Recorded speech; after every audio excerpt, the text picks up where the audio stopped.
El linfoma de Hodgkin supone un 1% de todas las neoplasias. Aunque su etiología es desconocida, se ha implicado la infección por virus Epstein-Barr como un posible factor etiológico subyacente, debido a que se encuentran linfocitos B activados en el centro germinal que pudiesen deberse a una infección secundaria del virus Epstein-Barr. Sin embargo, como digo, la etiología es desconocida y se ha encontrado una mayor frecuencia en clase social alta en los primeros hijos de familias pequeñas. Tiene una distribución binomial agrupándose en dos grupos de edad. El más frecuente a los 20 años, donde la esclerosis nodular es su variante más frecuente. Recordar que esta variante del linfoma de Hodgkin solo presenta este primer pico, que es el más frecuente globalmente y que afecta de manera peculiar al sexo femenino. A los 60 años encontraríamos otro pico de mayor prevalencia, pero menor que el primero, este en población más anciana y predominando la variante celularidad mixta.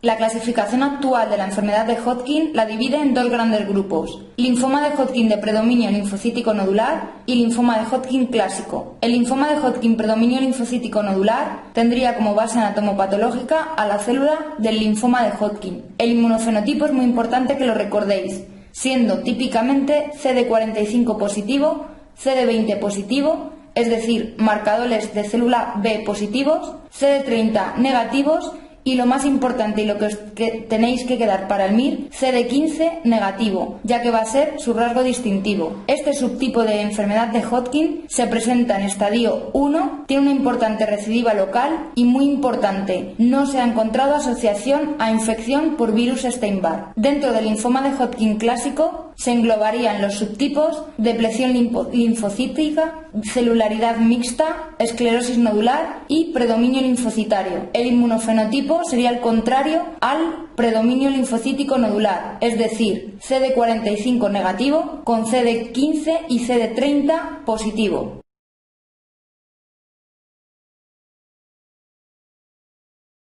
El marcador anatomopatológico definitorio del linfoma de Hodgkin es la existencia de célula de red Stenberg y sus variantes. Esta célula viene a ser un linfocito B activado del centro germinal, presumiblemente por una infección subyacente de virus Epstein-Barr. Como veis, es una célula grande, binucleada y arriñonada, que tradicionalmente se ha descrito con morfología en ojos de lechuza. Debéis recordar que la infección por citomegalovirus también se ha descrito así, pero en este caso no sería bilobulada. Como marcador linfoide aparecerá el CD30 positivo, también llamado KI positivo. Este puede aparecer en patologías benignas como una adenitis vírica secundaria a la sobreinfección por virus Epstein-Barr, es decir, a una mononucleosis infecciosa, o también en patología maligna o agresiva, como es la propia enfermedad de Hodgkin y el linfoma no Hodgkin anaplásico de célula T. Recordar el tratamiento con inhibidores de las quinasas tipo crizotinib en esta enfermedad.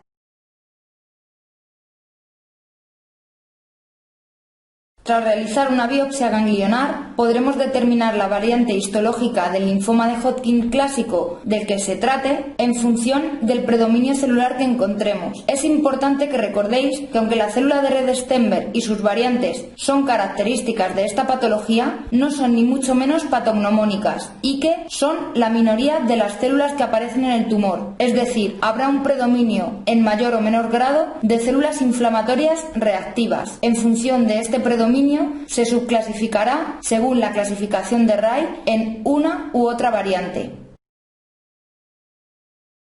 Al desplegar esta rama vamos a ver las 4 variantes principales del linfoma no Hodgkin clásico. Las subdividiremos en variantes de buen pronóstico y variantes de mal pronóstico. Las variantes de buen pronóstico serían rica en linfocitos y esclerosis nodular. Son de buen pronóstico y de presentación en estadios precoces, en estadio 1 y 2, y de aparición típicamente en paciente joven. Sin embargo, las variantes de mal pronóstico serían celularidad mixta y depleción linfocítica, que se presentarían en estadios avanzados 3 y 4 y que son propios del paciente anciano. Comenzando por la variante rica en linfocitos, diremos que es la variante de mejor pronóstico y la menos frecuente dentro de las variantes de mejor pronóstico. Se caracteriza por un infiltrado linfocitario difuso, como su propio nombre indica, y la célula o la variante de la célula de Rede-Sternberg típica es la célula descrita en grano de maíz. El subtipo esclerosis nodular diremos que es la segunda de mejor pronóstico y globalmente la forma más frecuente de enfermedad de Hodgkin. Es la única más frecuente en la mujer y solo presenta el pico de los 20 años. Clínicamente debéis recordarla como masa mediastínica asociada a prurito y la anatomía patológica se caracteriza por nódulos linfáticos con bandas fibrosas colágenas que presentan birrefringencia con luz polarizada. La célula característica sería la variante célula lacunar. Dentro de las variantes de mal pronóstico diremos que la celularidad mixta es globalmente la segunda forma más frecuente de presentación de la enfermedad de Hodgkin y la más frecuente en pacientes de edad avanzada. También debéis asociarla a pacientes con VIH positivo. En esta nos encontraremos una proporción más o menos aproximada de células tumorales y reactivas. Dentro de las reactivas, asociarlo con una intensa eosinofilia e histiocitosis, que predominan más que los linfocitos. Asimismo, la célula predominante tumoral será la célula de Rede-Sternberg clásica. Por último, la variante de pleción linfocítica es la menos frecuente y la de peor pronóstico. Como sabéis, aparece en pacientes de edad avanzada y se caracteriza por una depleción global de todos los elementos celulares. Y si presentase alguna variante celular típica, sería la célula sarcomatosa o célula clima.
El marcador anatomopatológico definitorio del linfoma de Hodgkin es la existencia de célula de Rede-Sternberg y sus variantes. Esta célula viene a ser un linfocito B activado del centro germinal, presumiblemente por una infección subyacente de virus Epstein-Barr. Como veis, es una célula grande, binucleada y arriñonada, que tradicionalmente se ha descrito con morfología en ojos de lechuza. Debéis recordar que la infección por citomegalovirus también se ha descrito así, pero en este caso no sería bilobulada.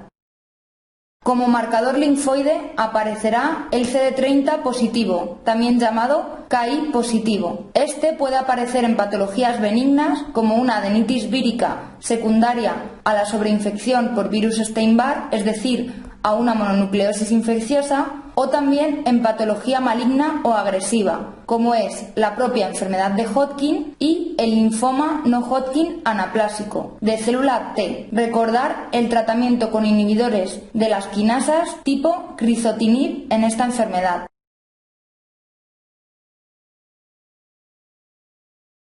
Tras realizar una biopsia ganglionar, podremos determinar la variante histológica del linfoma de Hodgkin clásico del que se trate en función del predominio celular que encontremos. Es importante que recordéis que aunque la célula de Rede-Sternberg y sus variantes son características de esta patología, no son ni mucho menos patognomónicas y que son la minoría de las células que aparecen en el tumor. Es decir, habrá un predominio en mayor o menor grado de células inflamatorias reactivas. En función de este predominio se subclasificará según la clasificación de Ray en una u otra variante.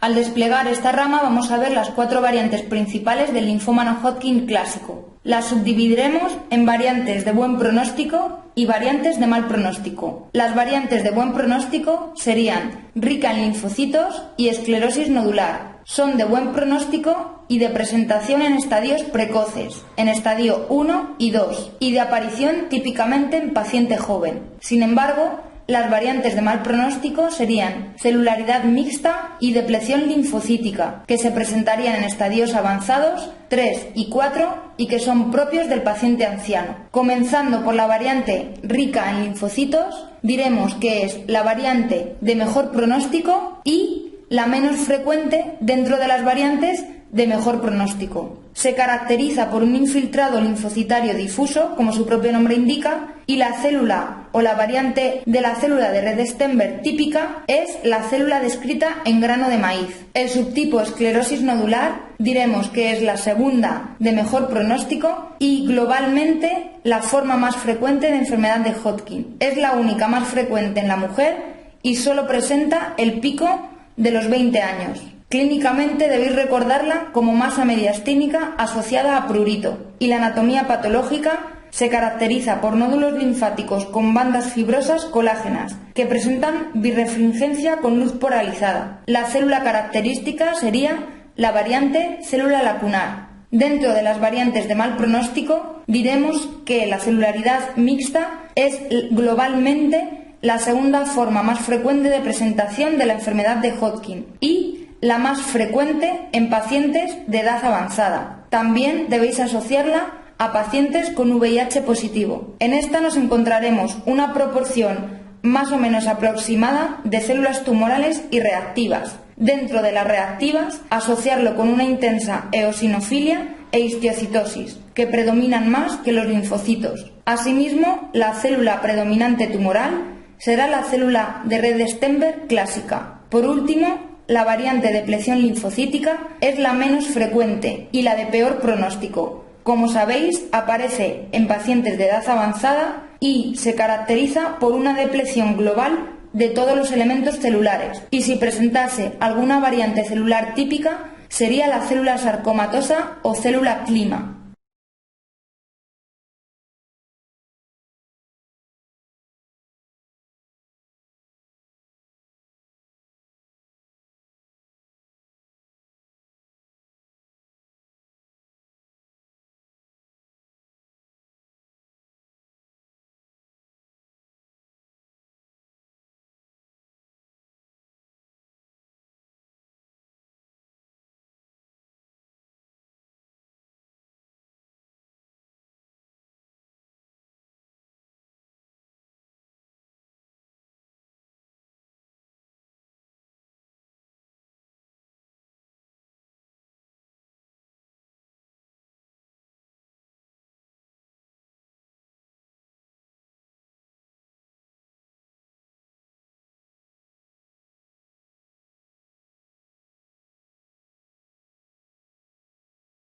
Mientras que los linfomas no Hodgkin son desordenados y pueden hacer lo que quieran, uno de los rasgos diferenciales de la enfermedad de Hodgkin es su tendencia a diseminar vía linfática y por contigüidad, es decir, se podría decir que es un linfoma ordenado. La localización inicial más frecuente y única para el MIR va a ser supradiafragmática, es decir, ante un linfoma que nazca por debajo del diafragma, no debemos pensar en una enfermedad de Hodgkin, sino en un linfoma no Hodgkin agresivo, sobre todo si crece de manera rápida e infiltra otras vísceras. Sobre todo, pensar en este contexto el linfoma de Burkitt. La forma más frecuente de presentación de la enfermedad de Hodgkin será como una adenopatía cervical, típicamente dura, rodadera, indolora y asimétrica, que a veces puede fluctuar. Otras menos frecuentes sería una adenopatía mediastínica o axilar. A continuación, invadiría el mediastino, después el hilio broncopulmonar y finalmente el bazo,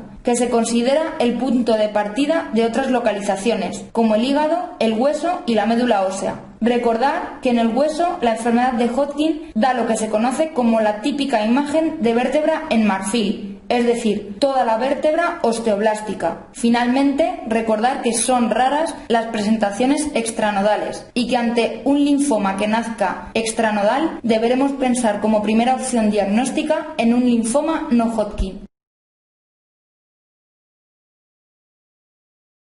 El proceso diagnóstico de la enfermedad de Hodgkin englobaría una anamnesis y exploración correcta, analítica, biopsia ganglionar, realización de pruebas de imagen y biopsia de médula ósea. Esta última suele hacerse de manera rutinaria, salvo en los casos asintomáticos muy precoces.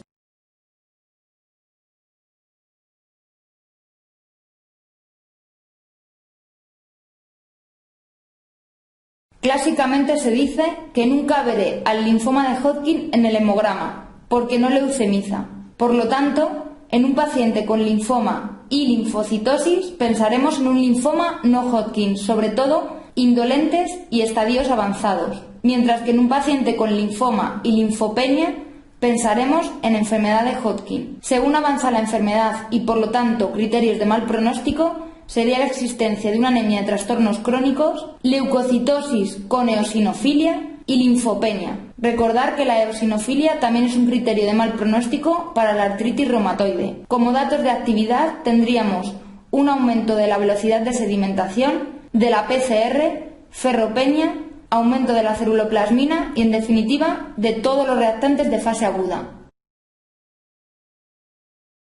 Dentro de las pruebas de imagen para el estudio de la enfermedad de Hodgkin, tradicionalmente el TAC ha sido la más utilizada. Sin embargo, tiene el problema de que no ve los ganglios infiltrados que no hayan crecido y, por lo tanto, esto puede solventarse con pruebas de actividad, como la gammagrafía o el PET-TAC.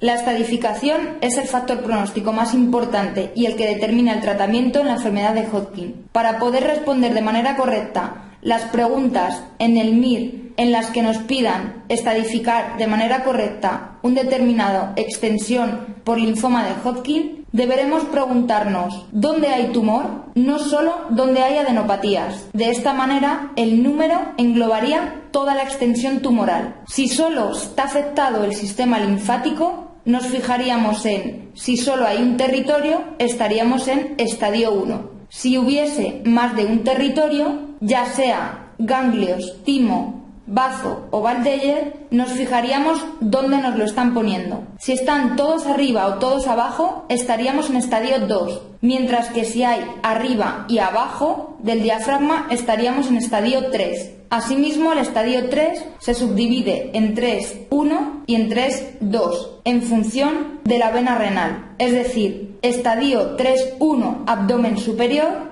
bazo y ganglios periportales, y estadio A2 abdomen inferior, ganglios paraórticos, ilíacos, inguinales y mesentéricos. Si nos están contando una afectación extralinfática, podremos clasificar como E o como estadio 4. Para ponerlo de manera correcta, la E o el estadio 4 nos fijaremos pondremos una E si nos cuentan un nacimiento, es decir, una primera masa que nace extralinfáticamente, o si nos están contando una afectación secundaria que sea, y ahí viene la palabra clave, contigua y local a la afectación primaria. Si por el contrario nos cuentan que hay afectación ya de médula ósea, automáticamente sería un estadio 4. Y si nos cuentan una afectación secundaria no contigua o difusa, también lo catalogaríamos como estadio 4. Otras clasificaciones pueden ser añadir el sufijo X, que se denominaría como una enfermedad voluminosa, la S de bazo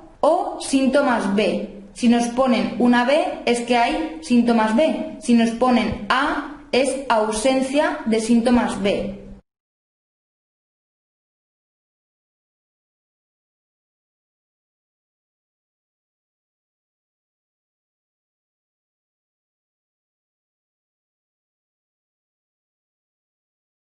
El tratamiento de esta patología ha de ser curativo desde su inicio, ya que logramos la curación hasta en el 90% de los casos de forma global. Asimismo, debéis recordar que todas las histologías se tratarán de la misma manera, ya que aquí lo que determina uno u otro tratamiento será el estadiaje, a diferencia del linfoma no Hodgkin, donde cada variante histológica, en función de la célula patológica en la que se origine, se trata de una manera distinta y, por lo tanto, la variante histológica será el determinante del tratamiento de los linfomas no Hodgkin.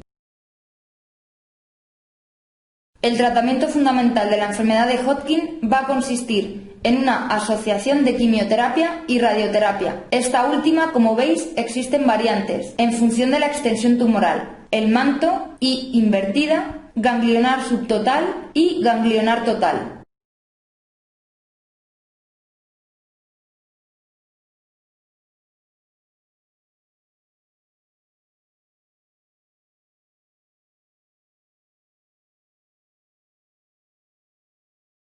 El tratamiento de primera línea de la enfermedad inicial de Hodgkin se basaría en la asociación de quimioterapia más una dosis variable de radioterapia local.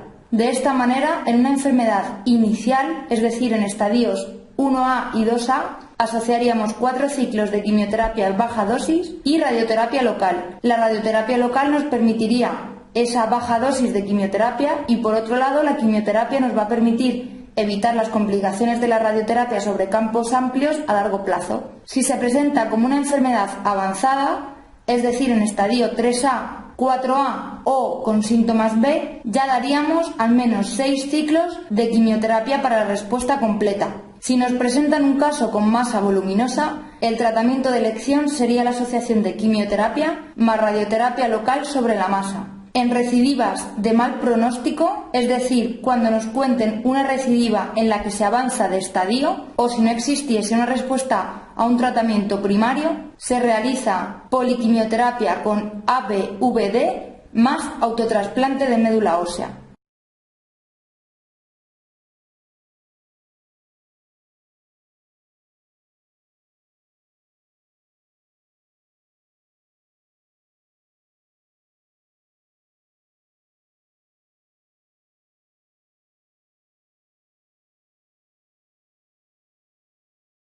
Como sabéis, el principal factor pronóstico de la enfermedad de Hodgkin es el estadiaje. Asimismo, otros factores generales de mal pronóstico serían anatomopatológicos, la variante de depleción linfocítica y celularidad mixta. En cuanto a la clínica, síntomas sistémicos como son síntomas B, prurito asociado, ya que frecuentemente asocia síntomas B, y reactantes de fase aguda aumentados, como la velocidad de sedimentación glomerular. Factores de mal pronóstico dependientes de la masa tumoral serían más de 3 localizaciones, afectación extralinfática o masa voluminosa. El índice pronóstico en estadios avanzados englobaría estadios 4, la existencia de debut en mayores de 45 años y factores analíticos como es una hipoalbuminemia, linfopenia, leucocitosis o anemia. Asimismo, la imagen del PET, es decir, la actividad metabólica tras el tratamiento sobre todo, pero también durante el tratamiento, sería una de las variables pronósticas a considerar en estos pacientes.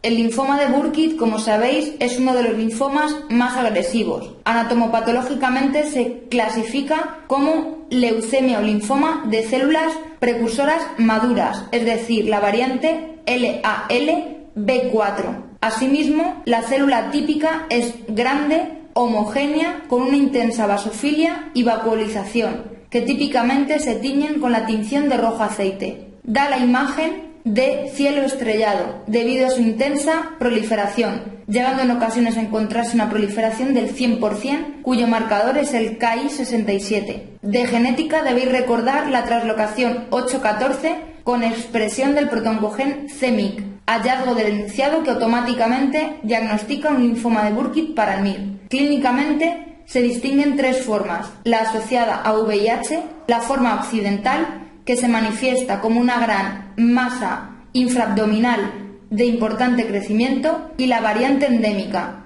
que la debéis asociar a infección por virus Epstein-Barr y que se manifiesta como un bulto o tumoración mandibular. Con el tratamiento conseguimos una supervivencia de hasta el 80%, y como el tratamiento de cualquier linfoma no Hodgkin agresivo, debe ser intenso y precoz desde estadios iniciales, asociando poliquimioterapia intensiva a inmunoterapia con rituximab. Asimismo, debéis asociar neuroprofilaxis, debido a su importante tendencia a infiltrar sistema nervioso central. Asimismo, en este tipo de tumores tan agresivos, cuando iniciemos quimioterapia, debemos prevenir el desarrollo del síndrome de lisis tumoral, que puede ocasionar un fracaso renal agudo. Para esto es importante hidratar al paciente con suero salino fisiológico, disminuir la producción de ácido úrico, actualmente de elección la rasburicasa frente al lopurinol, y alcalinizar la orina con bicarbonato, excepto que coexista una importante hiperfosfatemia, donde el bicarbonato estaría contraindicado, ya que favorecería el depósito renal de cristales de fosfato.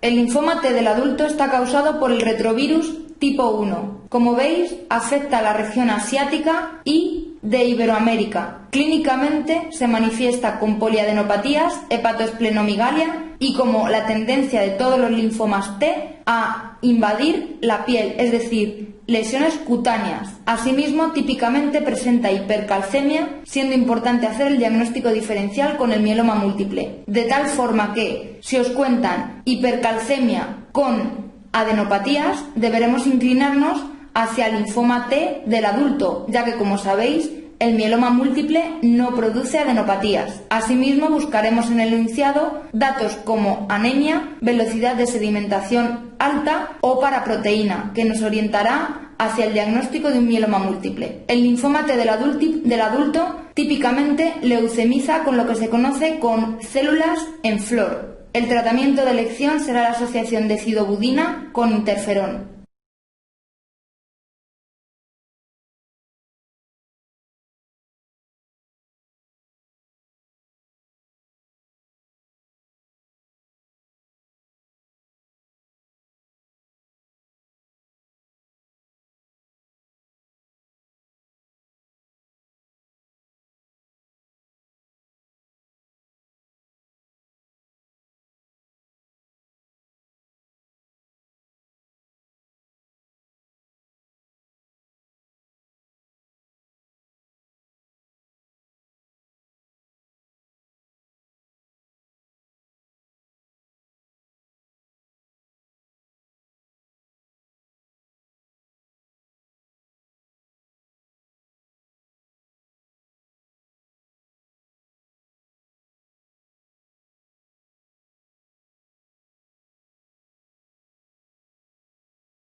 En el diagnóstico de los linfomas no Hodgkin realizaremos biopsia ganglionar y de médula ósea, pruebas de imagen, fundamentalmente el TAC, y para comprobar actividad, gammagrafía y PET-TAC, punción lumbar en casos que sugieran agresividad, como el linfoma de Burkitt, leucemias o linfomas linfoblásticos, linfoma del manto y aquellos linfomas que infiltren testículos, mama o región ORL. Asimismo, está indicada la endoscopia en el linfoma del manto debido a su tendencia a infiltrar tejido digestivo y si hay afectación ORL.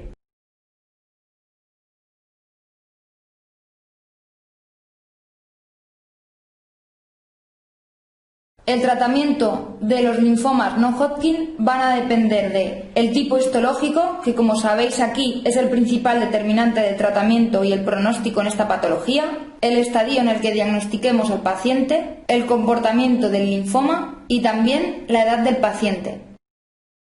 De forma general, diremos que en estadios 1 y 2 el tratamiento de elección sería radioterapia más menos quimioterapia, mientras que en estadios avanzados 3 y 4 el tratamiento de elección sería quimioterapia más menos trasplante de médula ósea. Ante un linfoma no Hodgkin en estadios precoces lo trataremos siempre. Sin embargo, en estadios avanzados, recordar que esta patología es propia del paciente anciano, nos preguntaremos, ¿existe clínica? Si no es sintomático, no trataremos, mientras que si es sintomático, realizaremos tratamiento. Tradicionalmente, el tratamiento de elección era con quimioterapia poco agresiva, como el clorambucil más menos esteroides. Otras quimioterapias agresivas pueden ser la asociación de múltiples quimioterápicos como poliquimioterapia CHOP o análogos de las purinas e incluso inmunoterapia con rituximab, asociándolo en algunas ocasiones al trasplante de médula ósea, siempre en función de las características, fundamentalmente la edad del paciente. En los linfomas no Hodgkin agresivos, como he dicho al principio, deberemos optar por un tratamiento agresivo desde el principio, asociando poliquimioterapia tipo CHOP más inmunoterapia con rituximab o alemtuzumab y en algunas ocasiones, en función de la respuesta, haremos trasplante de médula ósea.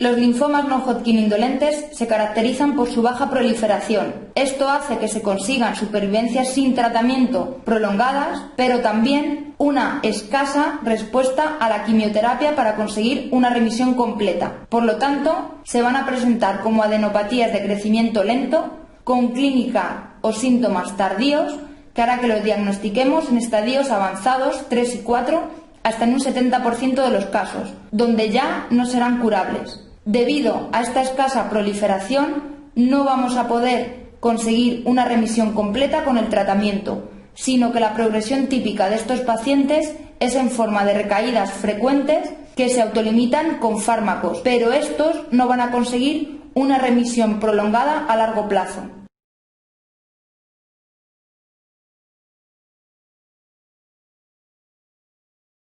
Los linfomas no Hodgkin agresivos se caracterizan por una intensa proliferación. Esto dará cortas supervivencias sin tratamiento, pero también una extraordinaria respuesta a la quimioterapia. Se van a presentar como adenopatías de crecimiento rápido, con síntomas precoces, es decir, el paciente va a tener una historia clínica de corta evolución, que hará que se diagnostique hasta en el 50% en estadios precoces. Debido a esta extraordinaria respuesta a la quimioterapia, debemos ser agresivos en el tratamiento desde el inicio, con una intención curativa desde estadios iniciales, ya que con la quimioterapia vamos a conseguir remisiones prolongadas a largo plazo hasta en el 80% de las ocasiones. Sin embargo, una recaída ocasionaría un mal pronóstico a estos pacientes y por lo tanto deberemos asegurarnos un tratamiento muy agresivo desde el principio.